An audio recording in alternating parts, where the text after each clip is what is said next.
దృష్టిని నేను రవి చాలా మంది అయితే L2కి సంబంధించి ఎవరైతే లబ్ధిదారులు చాలా మంది అయితే అడుగుతున్నారు అన్న మాకు డబుల్ బెడ్రూమ్ అయితే ఇస్తారని. ఇది ఆల్రెడీ మార్నింగ్ ఒక వీడియో అయితే చేసాం మనం. ఇక్కడ చూసుకోవచ్చు ఈ ఏదైతే డబుల్ బెడ్రూమ్ ఉన్నాయో అంటే గత ప్రభుత్వం పంపిణీ చేయంగా ఇక్కడ చాలా డబుల్ బెడ్రూమ్ అయితే మిగిలిపోయినాయి. ఇక్కడే కాదు ఎక్కడైతే డబుల్ బెడ్రూమ్ కట్టడం కట్టిరో అక్కడ ప్రతి చోట ఎన్నో కొన్ని డబుల్ బెడ్రూమ్ అయితే పంపిణీ చేయలేదు. గ్రేటర్ హైదరాబాద్ లో కావచ్చు చుట్టూ అలాగే తెలంగాణ వ్యాప్తంగా ఇలాంటి డబుల్ బెడ్రూమ్ అంటే చాలా మందికి greater Hyderabad double bedroom only G+9 towers మాత్రం తెలుసు. ఇక్కడ చూసుకోవచ్చు G+2 ఇది చాలా మంది ఇంకో మరికొన్ని చోట్ల G+2 G+3 ఇలా చాలా రకాల G+ ఓన్లీ గ్రౌండ్ ఫ్లోర్ ఇలా కట్టడం అయితే చేశారు.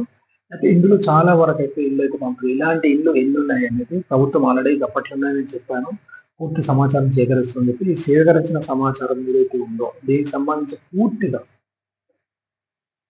కలెక్టర్లే బాధ్యత తీసుకొని ఎవరైతే L2 జాబితాలో ఉన్న అర్హులు ఎవరైతే వారు కేటాయించాలని చెప్పేసి నిన్న మంత్రి పొంగులేటి శ్రీనివాసరెడ్డి గారు అయితే ఆదేశాలు అయితే జారీ చేశారు. త్వరలోనే ఈ L2కు సంబంధించి ఎవరైతే అత్యంత నిరుపేదలు ఉన్నారో వీరికి ఈ డబుల్ బెడ్రూమ్ కంప్లీట్ చేస్తారు.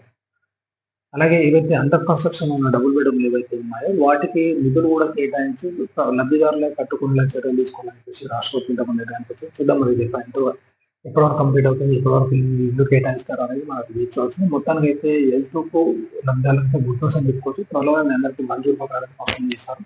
ఈ ప్రజెంట్ మన ఇందిరా మహిళకు సంబంధించిన టుడే అప్డేట్ అండి. Thank for watching. నేను